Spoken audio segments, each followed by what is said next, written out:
She lost the biggest match of her life 4 days ago, and instead of going home to cry about it, she got on a plane. If that doesn't give you chills, wait until you hear what she's walking into next, because what's waiting for her in Washington, D.C. might be the most dangerous tournament of her entire career. And by the end of this video, you're going to understand exactly why every single Filipino tennis fan on this planet is holding their breath right now. Before we go any further, I need you to do one thing for me. If you have been here since Miami, since Madrid, since Berlin, since every single one of those airport videos that made you cry a little bit, then you already know what this channel is. This is where the real ones gather. This is where we don't just watch the score, we understand the story behind it. So hit that subscribe button right now. Not for me, but for her, because this community saw her before the world did. And we are not going anywhere. Turn on notifications too.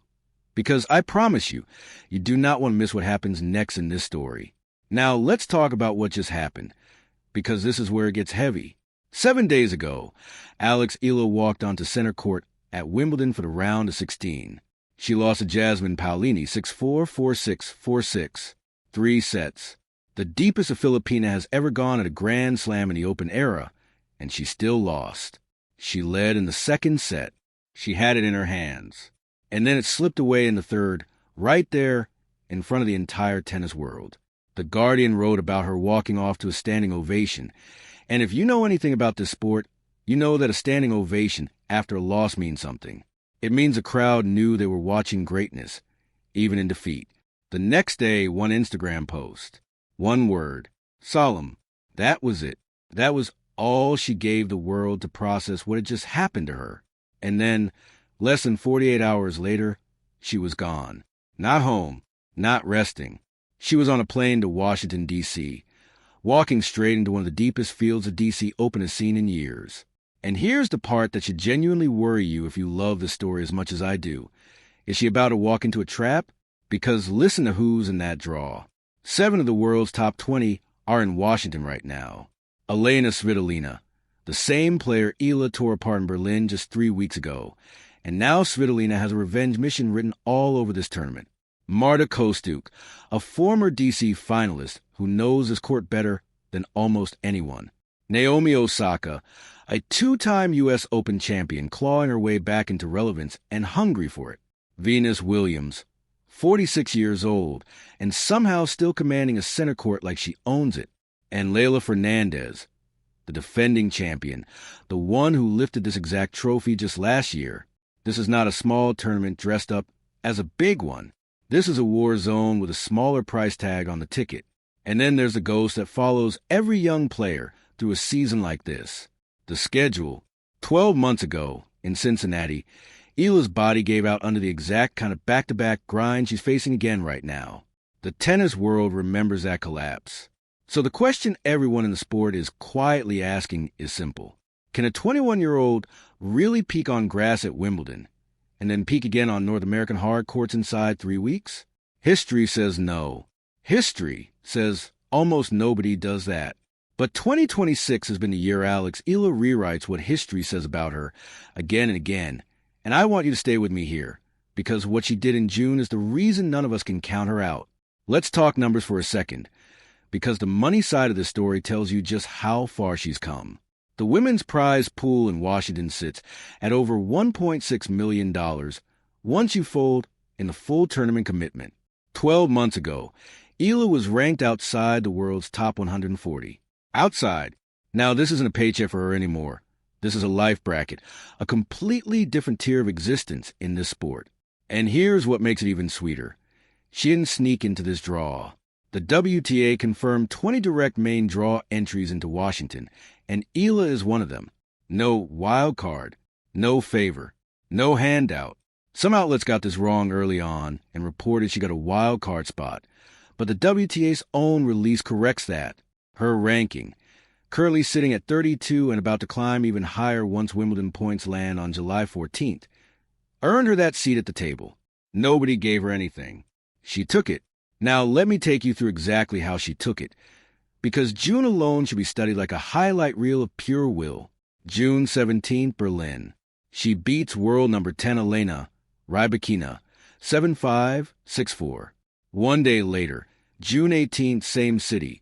She beats Elena Svitolina, 6-3, 6-4, a Wimbledon champion and a 5-time Grand Slam semifinalist, back-to-back on grass, on their terms, not hers. Then Wimbledon, round of 32, July 4th. The defending champion Iga Swiatek across the net from her. Eala wins 7-6, 6-2. Her second career win over Swiatek. You do not beat Iga Swiatek at Wimbledon by accident. You beat her because on that day, you belonged there more than she did. And after that match, she said something at the microphone that Filipino Twitter turned into scripture overnight. The court is not the place to belittle yourself. Sit with that for a second, because that's not a throwaway motivational quote. That's a mental rewiring. That's months of quiet work with someone who's been drilling that exact mindset into her. Someone whose name should stop you in your tracks the moment I say it. Tony Nadal, the man who coached Rafael Nadal to 22 Grand Slam titles. The architect of arguably the greatest clay court career this sport has ever seen. He is the head of the academy in Mallorca, where Alex Eala has trained since she was 13 years old, and in 2026, according to Tennis 365, and confirmed by her head coach Juan Bosch, Tony Nadal has taken personal, hands-on mentoring role in her development. Eala herself said it best when she described what that partnership has felt like. Tony told her things she didn't want to hear, but needed to hear. And Tony Nadal has said publicly that she carries big potential in both her game and her personality. That is not a passing compliment from a legend killing time. That is a legend choosing exactly where he wants to spend the second act of his coaching life. And according to Yahoo Sports, Rafael Nadal himself has reportedly stepped in through Juan Bosch to give her tactical advice this season. Think about that for a moment. Rafael Nadal does not spend his attention on players who aren't going to matter. They are betting on her. And Washington is the very first hardcore test of whether that bet pays off. But here's where the suspense really kicks in, because Washington isn't even the finish line. It's the starting gun. On the other side of this tournament sits Montreal at the National Bank Open, then Cincinnati in August, then the U.S. Open in New York starting August 24th. This isn't one tournament we're watching unfold. This is a runway, and if she stays on it, it could carry Alex Eala into the WTA's top 20 for the very first time in Philippine tennis history. Nobody has ever done that. Nobody. And it might start right here, right now, blocks away from the Philippine embassy itself, in the political capital of the country that holds the largest Filipino diaspora in the world outside the Philippines. Because that's the part people forget when they only look at the scoreboard. When Alex Eala walks onto a practice court in Washington this week, she is not just an athlete chasing a ranking. She is, in the most literal sense, walking through the diplomatic heart of America, carrying a flag on her back. And this isn't new for her. Madrid gave her a viral airport welcome. Paris did too. Hamburg had a documented crowd scene that spread across Filipino social media within hours. The LA Times even ran a feature on June 29 specifically about the wall of Filipino support surrounding her at Wimbledon. Washington is not going to be the exception to that pattern. Washington is the next chapter of it. And with the DMV region holding one of the densest Filipino-American populations in the entire country, I would not be shocked if the fences around Fitzgerald Tennis Center are already full before she even steps on court. And here's something bigger happening underneath all of this, something that goes beyond one player and one tournament. Tennis is expanding aggressively into Southeast Asia right now. The WTA's total prize pool jumped 13% year over year, and events exactly like this one in D.C. are being financially uplifted because players like Alex Eala are pulling in audiences the sport never used to reach. Every fence line packed with fans, every jersey in those stands. That is why the checks are getting bigger for everyone in this sport. She's not just playing for herself anymore. She's changing the economics of women's tennis in real time. So here's where we sit. If she reaches the semifinals in Washington, she is projected to be a top 25 player before Montreal even begins. If she wins the whole thing, this story stops being a fairy tale and becomes something much bigger, a career that will be studied for years. But I need you to remember something before you get too comfortable with this story, because there is one detail sitting quietly underneath all of this hope, and it's the one nobody wants to talk about. She lost her last match. 3 sets. Center court. The biggest stage of her career so far. She had the lead in the second set and could not close it out in the third. Some players need a full week just to process a loss like that. Some players go home and disappear for a while. Alex Eala posted 7 words in Tagalog and English.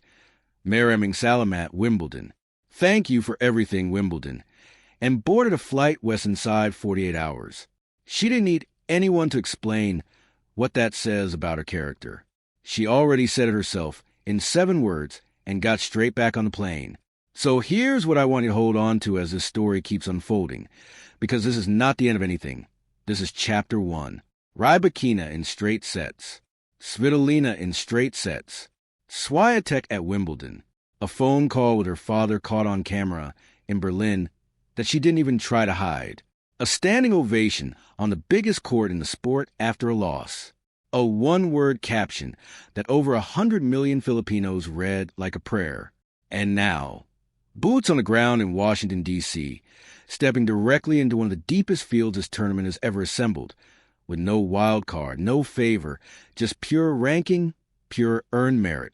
The Alex Eala walking into Washington right now is not the same player who arrived in Miami as a qualifier 18 months ago. She is the player Tony Nadal personally chose to mentor. She is a player Iga Swiatek could not solve on grass. She is the player an entire diaspora has been waiting years to stand behind.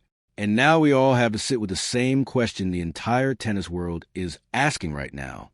Does she push through the fatigue and reach the semifinals in Washington? Or does Wimbledon finally catch up to her in the first round against a top 20 seed? I want you to drop your prediction in the comments right now and tell me exactly which draw you want to see her get, because I read every single one of them. And if you made it this far, if this story means anything close to what it means to me, subscribe and stay in the circle with us, because Washington is only chapter 1 of 3 tournament run. DC, Montreal, Cincinnati, and every ranking point, every draw, every crowd scene from Fitzgerald all the way to Flushing Meadows is going to be broken down right here first. This community saw her before the world did. Let's make sure the world never forgets it.